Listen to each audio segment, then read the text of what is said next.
ஜீவா கிட்ட இருந்து 30 லட்ச ரூபாயை மனோஜ் ரோகிணியும் ஏற்கனவே வாங்கிட்டாங்கிற விஷயத்தை தெரிஞ்சுக்கிற முத்து ரொம்ப கோவமா வீட்டுக்கு வராங்க.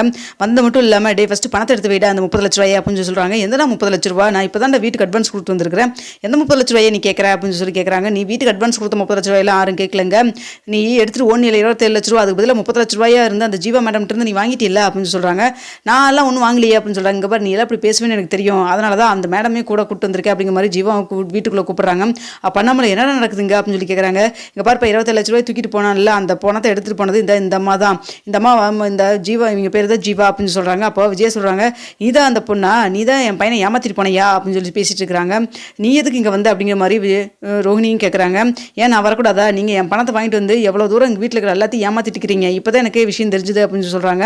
என்ன சொல்கிற அப்படின்னு சொல்லி பேசிட்டு இருக்காங்க. அப்போ நம்மள என்னடா நடக்குதுங்க அப்படின்னு சொல்லி கேட்குறாங்க. அப்போ முத்து சொல்கிறாங்க, இங்கே பாருப்பா, அந்த 27 லட்சம் எடுத்துகிட்டு போச்சுல இந்த பொண்ணுகிட்ட இருந்து மிரட்டி 30 லட்ச ரூபாய் 3 லட்ச ரூபாய் சேர்த்து 30 லட்ச ரூபாயை வாங்கியிருக்காங்க.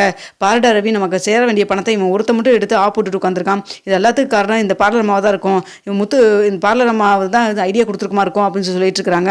அப்போது ஜீவா சொல்கிறாங்க, ஆமாங்க, இந்த மனோஜில் இவ்வளோ தூரம்லாம் யோசிக்கிற அளவுக்குலாம் அவனுக்குலாம் அறிவு கிடையாது, எல்லாம் இந்த கூட இருக்கிற அந்த அம்மா தான் சொல்லி கெடுத்துட்டுமா இருக்கும், ஹோல் ஃபேமிலியே இங்கே ஏமாற்றிட்டு இருக்கிறாங்க அப்படின்னு சொல்லிட்டு இருக்கிறாங்க. ஏமாத்துறத பற்றி நீ பேசுறியா அப்படிங்கிற மாதிரி ரோகிணி பேசுகிறாங்க. நான்லாம் பேசுறதெல்லாம் இருக்கட்டும், உங்கள் வீட்டில் உங்கள் அப்பா என்னமா பணம் கொடுத்தா பிஸ்னஸ் ஆரம்பிச்சேன்னு சொல்லி ஏதோ இங்கே வந்து அப்படியே இப்போ ரீல் விட்டுட்டு இருக்கீங்க, அந்த பணம் நான் கொடுத்த பணம் தானே, அதை வச்சு தானே இப்போ பிஸ்னஸ் பண்ணிட்டு இருக்கிறீங்க அப்படின்னு சொல்லி சொல்கிறாங்க. பார்ப்பா, எவ்வளோ பெரிய திலாலங்கடி வேலை பார்த்துட்டு இருக்கிறாங்க, அவன் தான் ஏதோ பணத்தை தூக்கிட்டு ஓடுறான்னு பார்த்தா வந்து சேர்ந்தது அதுக்கு மேலே இருக்குது அப்படின்னு சொல்கிறாங்க. ரோகிணி, அப்போ இது உங்கள் அப்பா கொடுக்கலையா, மலேசியிலேருந்து வந்த பணம் இல்லையா அப்படின்னு சொல்கிறாங்க. ஆமாம், நீங்கள் அவங்க சொல்கிற பொய் எல்லாத்தையும் நம்பிக்கிட்டே இருங்க, மலேசியாவிலாம் அவங்க அப்பா இருக்கிறாருன்னு நீங்கள் கண்டீங்களா, ஏதோ அது வந்து ஏதோ பொருளை அடிச்சுக்கிட்டு இருக்குது, அது எல்லாத்தையும் நீங்கள் கேட்டுட்டு இருக்கிறீங்க அப்படிங்கிற மாதிரி முத்து ரொம்ப கோவப்பட்டு சொல்கிறாங்க. என்னம்மா இவன் சொல்கிறதெல்லாம் உண்மையா அப்படின்னு சொல்கிறாங்க. இங்கே பாரு முத்து, தேவையில்லாமல் என் விஷயத்தில் தலையிடாதீங்க, எங்கள் அப்பா அங்கே தான் இருக்கிறாரு அப்படின்னு சொல்கிறாங்க. அப்போ இருக்கிறாருன்னா ஒரு ஃபோன் பண்ணி பேசுங்க, அப்படி இல்லைன்னா உங்கள் அப்பாவோடையோ உங்கள் அம்மாவோடையோ ஃபோட்டோவை காமிங்க, இல்லை நீங்கள் சின்ன வயசில் அங்கே இருந்திருப்பீங்களா அந்த ஃபோட்டோவாவது காமிங்க, ஏதாவது ஒன்றையாவது காமிக்கணும். இது வரைக்கும் யாராவது ஃபோன் பண்ணிக்கிறாங்களா, அதான் எங்கள் மாமா வந்தார்ல அப்படின்னு சொல்கிறாங்க. உங்கள் மாமா மேலேயே எனக்கு சந்தேகமாக தான் இருக்குது அப்படின்னு சொல்லி பேசிட்டு இருக்கிறாங்க. அப்போ ரவியும் கேட்குறாரு, டே எங்களுக்கு சேர வேண்டிய பணத்தை ஒழுங்காக கொடுறா, நீ மட்டும் எப்படிறா, நான் தான் இப்போ ஹோட்டல் ஆரம்பிக்கணும், ஹோட்டல் ஆரம்பிக்கிறதுக்கு எனக்கு பணம் இல்லாமல் இருக்கேன், முத்துவும் தான் கார் டியூலாம் கட்டிட்டு இருக்கிறான், எல்லாருமே கஷ்டப்பட்டு இருக்கிறான்டா, யாரா கஷ்டப்படாமல் இருக்கா, நீ மட்டும் எப்படிறா எங்கள் பணத்தில் எடுத்துக்கலாம்னு நினைக்கலாம் அப்படின்னு சொல்கிறாங்க. அப்போ ரோகிணி சொல்கிறாங்க, இங்கே பாருங்க ரவி, உங்கள் பணத்தில் நாங்கள் எடுத்துகிட்டு ஓடணும்லாம் நினைக்கல, அந்த பணத்தை பிஸ்னஸ் யூஸ் பண்ணிவிட்டு அதில் வர லாபத்தில் உங்களுக்கு பணத்தை கொடுத்தலான்னு நினச்சோம், மற்றபடி நாங்களே எது ஏமாற்றணும்லாம் நினைக்கல அப்படின்னு சொல்கிறாங்க. நல்லா இருக்கே நான், ஏன் நாங்கள் அந்த பணத்தை வச்சு நாங்கள் முன்னேறக்கூடாதா, நீங்கள் மட்டும் தான் முன்னேறணுமா, ஒழுங்காக பணத்தை எடுத்து வைங்க, வீடு வாங்குறதுக்குலாம் உங்கள்கிட்ட காசு இருக்குல்ல, 3 கோடி ரூபா போட்டு காசு போட்டு வாங்குறீங்க, இவங்களுக்கு சேர வேண்டிய பணத்தை கொடுங்க அப்படிங்கிற மாதிரி ஸ்ருதியும் சொல்கிறாங்க. இங்கே பாருங்க ஸ்ருதி, இதில் நீங்கள் தலையிடாதீங்க அப்படின்னு சொல்கிறாங்க. அது எப்படிங்க ரோகிணி, நீங்கள் உங்கள் ஹஸ்பண்டுக்காக பேசுகிறப்போ நான் ரவிக்காக பேசக்கூடாதா, இது என்ன நியாயமாக இருக்குது அப்படின்னு சொல்லி சொல்கிறாங்க. அப்போ மீனாவும் சொல்கிறாங்க, ஆமாம் ஸ்ருதி சொல்கிறது தான் கரெக்டு அப்படிங்கிறாங்க. இங்கே ஒரு பூக்கட்டுற கொஞ்சம் அமைதியே இரு அப்படிங்கிற மாதிரி விஜயா சொல்கிறாங்க. இங்கே பாருங்க நீங்கள் வேணால் உங்கள் பையனுக்காக நீங்கள் வந்து சப்போர்ட் பண்ணிட்டு இருக்கலாம், நாங்களாம் எதுக்காக சப்போர்ட் பண்ணணும் அப்படிங்கிற மாதிரி எல்லாருமே பேசுகிறாங்க. அப்போ அண்ணாமலை சொல்கிறாங்க, விஜயா கொஞ்சம் அமைதியாக இரு, இதெல்லாம் அவங்களுக்கு சேர வேண்டிய பணம், இவன் ஒருத்த மட்டும் எடுத்துகிட்டு போனால் என்ன விதத்தில் நாயா, அவங்களுக்கு உரிமை இருக்குது அவங்க கேட்குறாங்க, அவனே பதில் சொல்லிட்டோம், ஏன் மனோஜ் இப்படி பண்ணிட்டு இருக்கிற, ஒன்று நினச்சா எனக்கே வெக்கமாக இருக்குது அப்படிங்கிற மாதிரி அண்ணாமலை சொல்கிறாங்க. எதுக்குங்க இந்த பணத்தை எடுத்துகிட்டு போனது இந்த பொண்ணால தான் தன பிரச்சனை அப்படின்னு சொல்கிறாங்க. அதான் அவங்க பணத்தை 3 லட்ச ரூபாய் சேர்த்தியே கொடுத்துருக்காங்கல்ல, அப்புறம் என்ன, இனிமேல் அவங்க மேலாம் தப்பு இல்லை, உன் பையன் தான் தப்பு பண்ணிட்டு இருக்கிறான், அவனை கேளு நீயே அப்படின்னு சொல்லி பேசிட்டு இருக்கிறாங்க.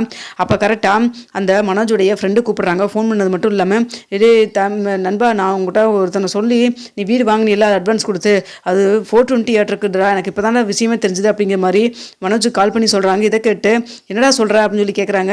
ஏப்பா நீ சொன்னேன்னு சொல்லி தானே அந்த வீட்டையே நான் வாங்கினேன், நீ அதுக்கெல்லாம் கமிஷன் எல்லாம் வேறு கேட்டே இல்லை, இப்போ என்ன அந்த ஏமாற்றிட்டு போயிட்டாங்க, அப்போ எவ்வளோ 30 லட்ச ரூபா அப்படின்னு சொல்லி சொல்கிறாங்க.